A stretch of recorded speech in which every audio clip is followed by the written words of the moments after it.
ये एक शाश्वत सत्य है कि जो व्यक्ति खेलता है और जिसका बच्चा खेलता है वो दोनों इस चिंता में जरूर रहते हैं कि उसका फ्यूचर क्या होगा।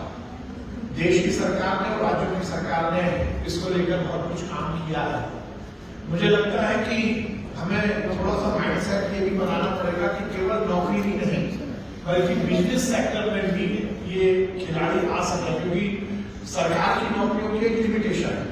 तो सरकार की नौकरी, यदि राज्यों में इन्वेस्टमेंट आ रहा है, कोई बिजनेस हाउसेज आ रहे हैं, नए आयाम आ रहे हैं, नए फैक्ट्रीज आ रही हैं, नए कुछ बिजनेस के अपॉर्चुनिटीज आ रही है, तो उसमें भी सरकारों को ये कंपेयर करना चाहिए कि उसमें भी स्पोर्ट्स का कोटा हो, उसमें भी खिलाड़ी आए और बिजनेस अपॉर्चुनिटी खिलाड़ियों को मिले। खासकर आजकल स्पोर्ट्स की जो एलाइड सर्विसेज है उसमें मुझे लगता है स्पोर्ट्स के यदि खिलाड़ियों को अच्छा मौका मिलेगा तो ज्यादा अच्छा हो सकता है। उसमें सॉफ्ट लोन की बात यहाँ पर हुई है, इस तरह से भी मुझे लगता है कि जरूर खिलाड़ियों के लिए कुछ होना चाहिए, उनका फ्यूचर निश्चित रूप से अच्छा हो, इस पर हमें विचार करना ही चाहिए।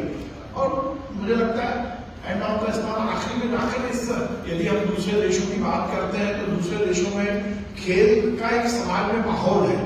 मुझे लगता है समाज में हमें माहौल जरूर खड़ा करना चाहिए। इसलिए मैंने पहले भी ये बोला था कि पेरेंट्स को हमें जरूर इस बात के लिए तैयार करना चाहिए कि वो अपने बच्चों को खेल के प्रति प्रेरित करें। एक बार पुनः मैं मंसूर भाई का, रक्षा बहन का, पूरे डिपार्टमेंट का बहुत धन्यवाद देता हूँ कि उन्होंने बहुत ही अच्छे तरीके से इस चिंतन शिविर का आयोजन किया और इसके माध्यम से खेल का आगे उन्नयन हो सके। और मंसूर भाई को इस बात की भी बधाई कि जो वेन्यू रखा है ये अपने आप में ये भी मंसूर भाई की सोच को ही प्रदर्शित करता है कि उन्होंने मुझे कल बताया कि उनके लेवल का ये तीसरे स्तर का चिंतन शिविर है इस प्रांगण में।